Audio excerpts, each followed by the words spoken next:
Hello guys, today we will going to talk about the conspiracy theory. Before getting into the subjects, we need to know what is the definition of conspiracy theory. The definition of conspiracy theory is like that a conspiracy or a conspiracy theory is an explanation for an event or situation that assert the existence of a conspiracy by powerful and sinister groups, often motivated by politically motivated or motivated by some other probable causes. So when the conspiracy theories writes any books, then they told the world that these are the events that actually happened that has not been written by the mainstream writers or mainstream storytellers. So according to them, whatever they have written, those are the things are perfect, that are the things actually happened.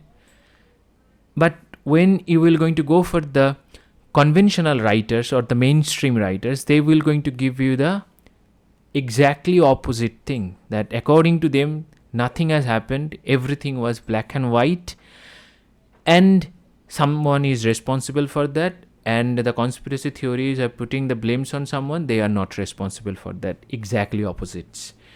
So that is why the conspiracy theories are not mundane. That is why the people found love in reading and listening the conspiracy theories, because they are not boring facts. They are something that is there that conspiracy theories have came up with. There are several conspiracy theories that the people find joy in reading and listening, such as the JFK murder by the Oswald, who was later murdered by a disgruntled nightclub owner, Joy Reid, and the aliens crash landing in Roswell, the 9/11. These are the conspiracy theories. And also there are several cartoons that the peoples came up with a theory that the writers of these cartoons are from the future, like Oswald's. Anyway, let's not get into the elaborate introductions. Let's get into what are the conspiracy theories today we will going to talk about, because we will going to talk about 4 conspiracy theories that are very important and that conspiracy theories have proven to be very much true. First theory we will going to talk about is the assassination plot on President Franklin D. Roosevelt, and that has happened in 1933. And that was conspired by the group of wealth businessmen that allegedly included the businessmen, the heads of the Chase Bank was involved, the General Motor Corporation was involved, Goodyear, the tire maker, was involved, the Standard Oil owned by the Rockefeller, they were also involved, the DuPont family. What the DuPont family do? They produces the gunpowder. They also have the rights of producing different kinds of polymers, so rich families. And the odd one among them was the Senator Prescott Bush. Why I am saying this man as an odd man? Because the Senator Prescott Bush comparison to these peoples, these rich peoples, are nothing comparison in case of wealth. So according to my according to my idea, that the Prescott Bush were hired by these peoples to do this conspiracy. So what he did, he tried to recruit the major corps at Marine Corps. He tried to recruit a Marine Corps Major General Smedley Butler and tried to lead a military coup against the President Franklin D. Roosevelt and install a fascist dictatorship in the United States. But they make a mistake, because Smedley Butler was both patriot and a vocal FDR supporter. So apparently, none of these criminal mastermind noticed that their prospective point man had actively stumped for the FDR in 1932. And Smedley spilled the bean to a congressional committee in 1934. And everyone he accused of being a conspirator vehemently denied it. All of them denied it, including Prescott Bush. And none of them were brought up on a criminal charges. You can simply say that why the criminal charges were not brought up against the one of the most influential and the powerful men of that time, even today. Those who were the powerful and the influential, I'm saying that them powerful and the influential because they are running the economy. They were running the economy of the United States, and even today they are running the economy of the United States. Chase Bank is one of the biggest private sector bank in the United States. General Motors, the world's biggest motor producer. Motor means the car producers.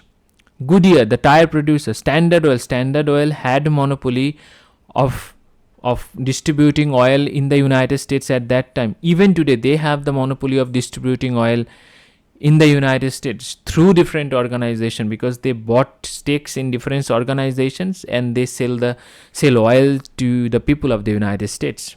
DuPont family, they are the biggest producer of gunpowder even today. So how could you brought charges against the people, those who were influential figure in terms of economy of the United States? So the house of the McCormack and the Dickenstein committee did at least acknowledge the existence of the conspiracy, which ended up never getting past the initial planning stages. So many of the people who had allegedly picked the business plot, also the mastermind financial, the Nazi Germany.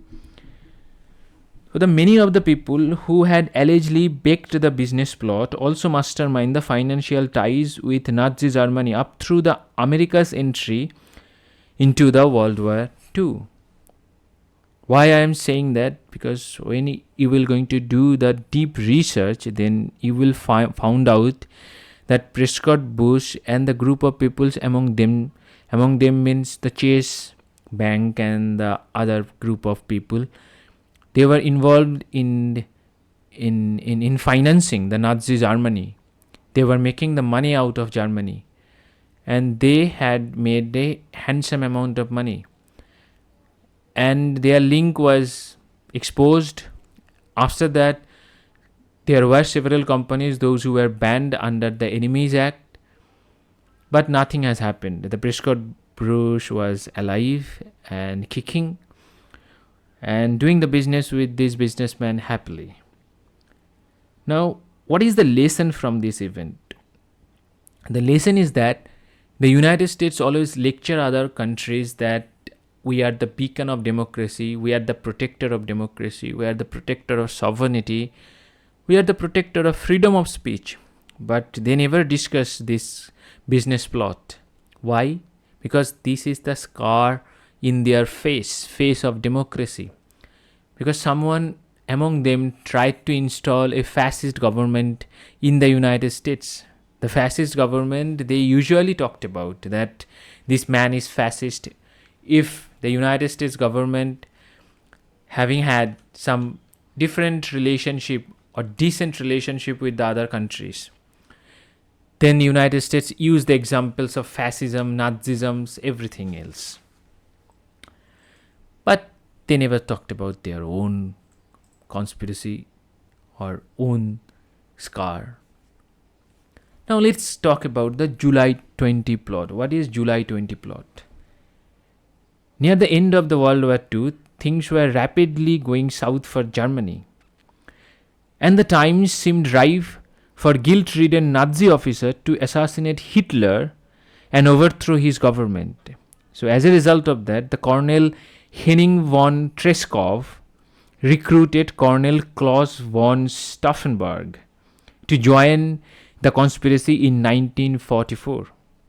The plot to take out the Hitler and then all of his loyal officers was called the Operation Valkyrie.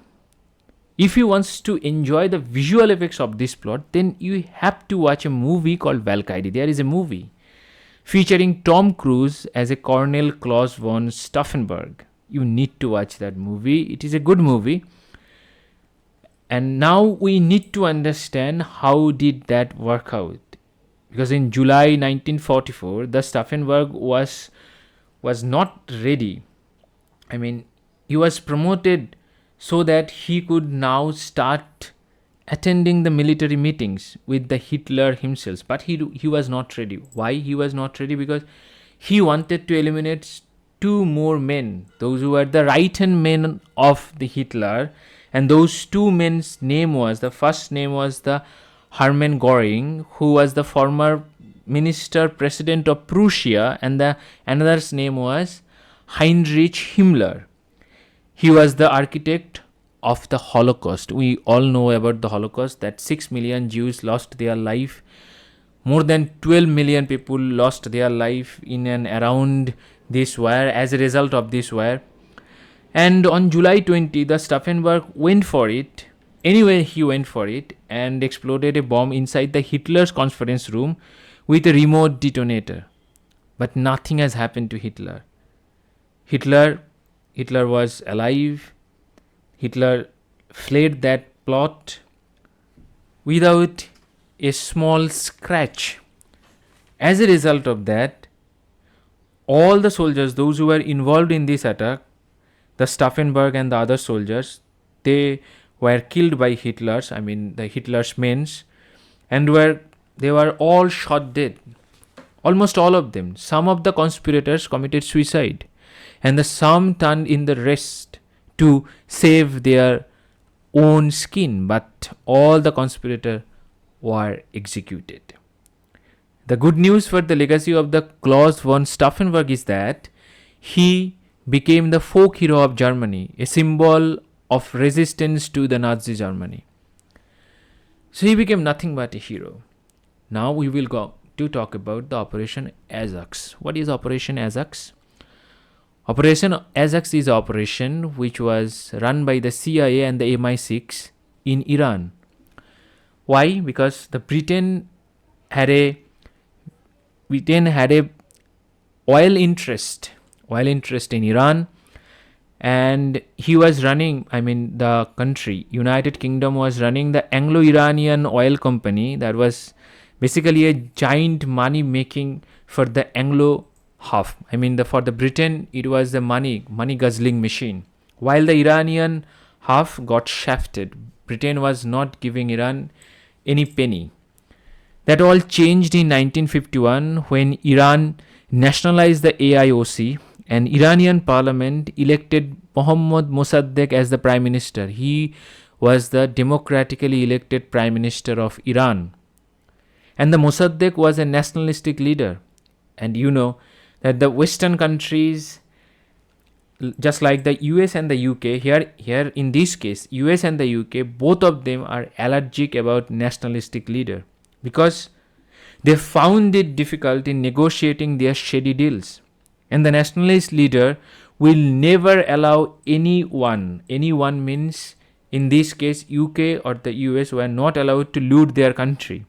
Anyway, when the Britain tried to regain the control of the AIOC, in this case, the Mossadegh gave him the middle finger, showed him the middle finger, which shocked the United States. Why shocked the United States? Because United States or the United Kingdom was not familiar with such kind of toughness.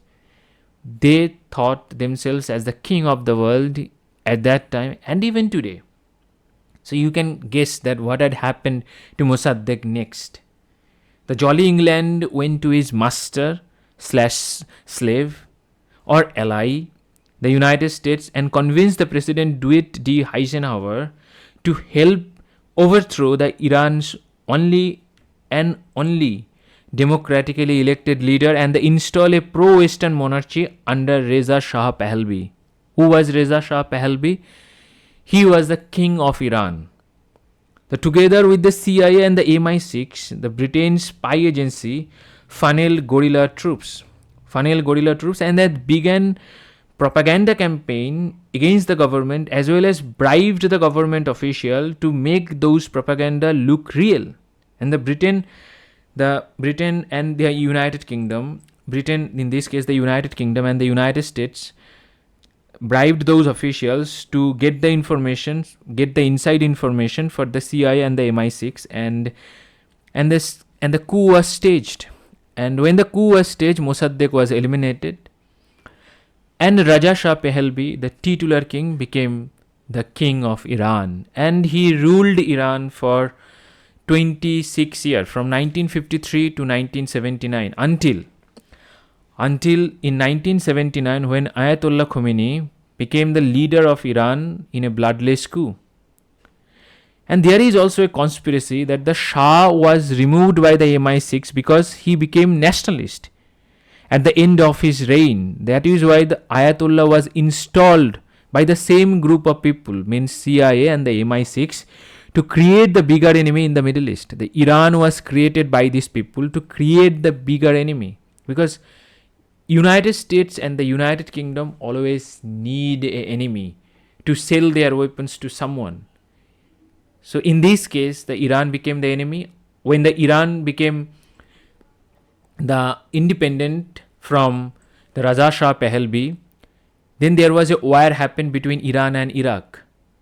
In that war, United States military industrial complex sold weapon to both of them, Iran and the Iraq. They were selling weapons to both of them, and they were earning the money. So you can understand that what was the game behind removing first the Mossadegh, after the Raza Shah Pahlavi. All the game is related to economy, all the game is related to oil, and all the game is related to the greed of the American corporates. So you can clearly see that. When Raza Shah Pahlavi became the leader, then everything becomes the Iran and the Washington becomes the BFF, the boyfriend and the girlfriend. And they started looting Iranian oil, and the Iranian peoples became very poor, and they started questioning the Raza Shah Pahlavi that what was he doing for them. As a result of that bloodless coup happened. And who was behind the Operation Ajax? Who was the mastermind behind the Operation Ajax? The leader of the Operation Ajax was the Kermit Roosevelt. Who was Kermit Roosevelt? Kermit Roosevelt was a CIA agent and the grandson of the former President Theodore Roosevelt. So you can find out these connections.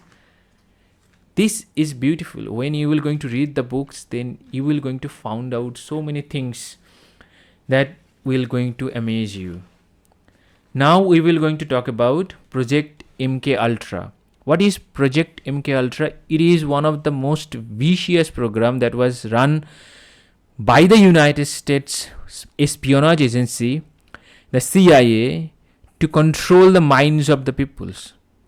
And the MKUltra was an illegal human experiments program designed and undertaken by the US Central Intelligence Agency, as I said, to develop the procedures and identify the drugs that could be used during the interrogations to the weaken individuals or force confession through the brainwashing and psychological torture. And that operation began in 1953 and halted in 1975. And the MKUltra under that program used numerous methods to manipulate its subjects' mental states and the brain function. What are the things they used? They used some of the things that includes the psychotic drugs, especially the LSD, and the chemicals, different kinds of chemicals without consent of those subjects. They use electroshocks, hypnosis, sensory deprivation, isolation, verbal and the sexual abuse, and the other forms of torture. And the MKUltra was preceded by another program. That program's name was Project Artichoke. Why that program was being run by the CIA? Why that program getting the money from the United States Treasury? Because United States wanted to control the mind, wanted to change the mind of the US people, those who were getting attracted to the communism. Because after the end of the Second World War, there was only two ideologies that existed in the world, that was capitalism and the communism. Some of the people in the United States were getting attracted to the communism or socialism. So that is why they in this case, the CIA wanted to change the people's mind. And also, this is not the only thing. And there was another thing is that they wanted to build a structure through which the captured spies of the Soviet Union or any other country can come or can be used on their favor to do the espionage against their own country. So that was the plan of MKUltra.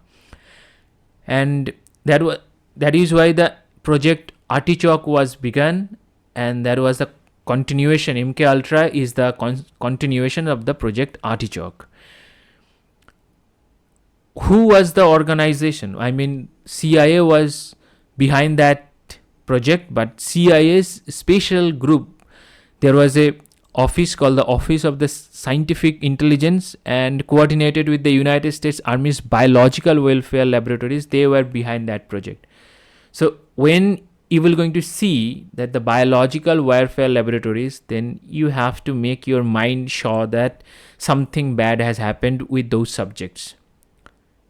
And that program engaged in the illegal activities, including the use of the US and the Canadian citizen as unwitting test subjects. MKUltra's scope was broad, with activities carried out under the guise of research and more than 80 institutes inside the United States and also abroad.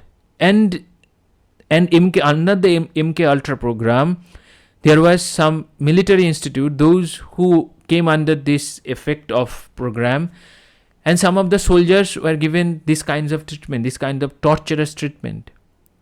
CIA was the front organizations and things. The MKUltra was revealed to the public in 1975 by the Church Committee of the United States Congress and the Gerald Ford's United States President's Commission on the CIA activities with the United States.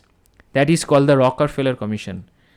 The Rockefeller are one of the most powerful businessmen in the United States. They run the oil businesses, they run the businesses that are related to the educations. They also have some plans to control the human minds, and we are observing such kinds of thing in today's times in the name of woke ideology. Woke ideology means they have come up with the experts, those in today's time, has came up with an concept of the gender equality or the gender fluidity. What is the gender equality and the gender fluidity? The gender fluidity is that the human beings do not have any gender. Any human being can be turned into any human beings. Means women can become men and men can become women. So this is the ideology that is being pushed by some of the people, those who are behind the curtain, to change the mind of the young people of the United States, which is pushing United States to the brink of its disastrous time. That is my way of seeing the things. Nobody knows that what United States is doing, because United States is one of the most secret nations in the world. We know about the Area 51, and we also know about the so many things that is there, but nobody has came up with any proof that things are there. Have came up with very small events that cannot be considered as a proof that things are there and United States is doing the things. So we should not jump the gun, but we should talk about what had actually revealed. And the Prescott Bush, I have already talked about the Prescott Bush. There was some leaked informations that man was also involved in initial days.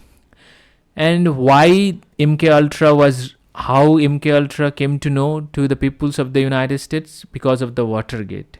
Nixon was involved in the Operation Watergate to spy on its opponent's Democrat Party. So as a result, when the CIA came because Nixon used CIA to do those things, to do that operations. When the CIA comes under scanner, CIA head at that time ordered his colleagues and ordered everyone in the CIA to destroy the file regarding MKUltra. That is why you will going to find very little information about MKUltra. But in 1964, the MK Search was the name given to the continuations of the MKUltra. That means from 1953 to 1964 it was MKUltra. From 1964 to 1973 it was MK Search. And MK Search program was divided into two different projects. One was MK Often, that is MKOFTEN, and the second one was MK Chewit, that is MKCHICKWIT. And the funding of the MK research commenced in 1965 and ended in 1971. And the project was a joint project between the US Army Chemical Corps and the CIA's Office of Research and Development to find the new offensive use of the agents. Agents means the spy agents, with the focus on incapacitation agents. So these are the things they were doing. All of the things were done under the guise or the guidance of the CIA. All things were illegal, no consents were taken, they were subjected to torture and the other things. Nothing had happened to anyone because no one held accountable of doing this thing, because the system was involved in that. When the system is involved, then nothing will going to happen to the system. Then everything was shut down and nobody after that talked about it. And you will going to find the very little amount of books on MKUltra. Here and there you will going to find some links on MKUltra, and I am trying to tell you the things by reading those books. So this is the end of my topic. So thank you very much. If you have any question regarding this topic or any other topics that I have already talked about, then please ask me the question on the comment sections for this time. So thank you very much. Thank you for your support.